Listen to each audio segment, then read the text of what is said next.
Okay, just imagine this. Your favorite team finally wins the most desired trophy in South America. You are now the happiest person alive, and then you think to yourself, the next season is going to be even better. And then your team becomes completely terrible and has to fight against relegation.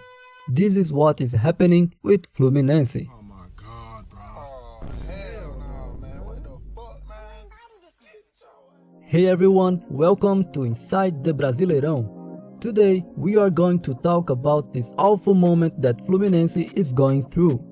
But before we get started, let me add a little disclaimer. In this video, I will just comment on what is happening now in this brief period of time. The Brazilian Championship is long and anything is possible. So, maybe in a few weeks ahead, Fluminense will no longer be at the bottom of the league. Fluminense is having one of the worst campaigns in the Brazilian Championship. In 16 matches, the team lost 10, drew 5, and won just a single match. Fluminense has only scored 8 points in the championship and is currently at the bottom of the table in the last position. When you look back, it's hard to imagine that the team that conquered South America last year is now fighting to avoid relegation. But when you take a closer look, Fluminense's horrible campaign starts to make sense. After winning the Copa Libertadores last year, the team kind of settled down. The famous Dinizismo, Fernando Diniz's style of play that many defended, had a lot of flaws. These failures, combined with the constant improvement of other clubs, exposed even more vulnerabilities in Fluminense. On top of this, the club barely renewed its squad for this season. Some of the newly signed players are older with a lot of experience though, but the lack of younger players keeps the team's average age even higher, and this raises some questions and reflections about the club. The Brasileirão is a challenging championship that demands a lot physically from the players. If your team has many experienced players who can't fit into your style of play, you will probably face a lot of problems in such a tough championship. And if the good results don't come, well, you are fired. On June 24th, Fernando Diniz was fired. His poor performance marked the team's worst start in the Brazilian Championship.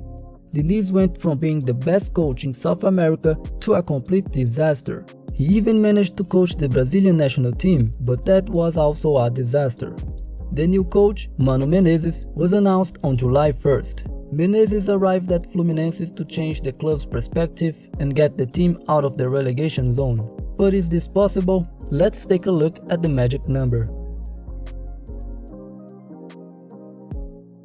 In the last 5 years, the average points needed to avoid relegation was 41 points. But looking at the bigger picture, the average points needed to avoid relegation in all editions with 20 clubs in the championship is 43 points.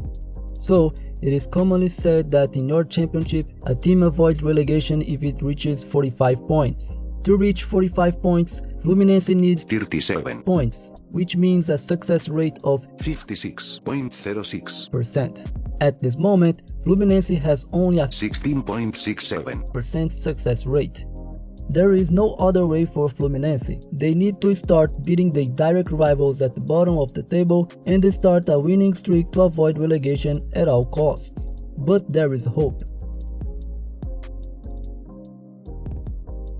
Behind the club's famous nickname lies a history of overcoming. In 2009, the team managed to defy almost 99% odds of relegation. At that time, Fluminense needed to win all 7 remaining games to avoid relegation, and they did just that. This incredible story earned the club the nickname Team of Warriors. So, to all Fluminense fans who are watching this video, there is hope. Like I said before, the Brazilian Championship is very long and a lot can change as time goes by, and that's it. So, do you think Fluminense will escape relegation this year? Leave your comment below. Also, don't forget to subscribe. If you want to know more about the history of this incredible club, watch my video about the elite clubs in the 2024 Brazilian Championship. See you there!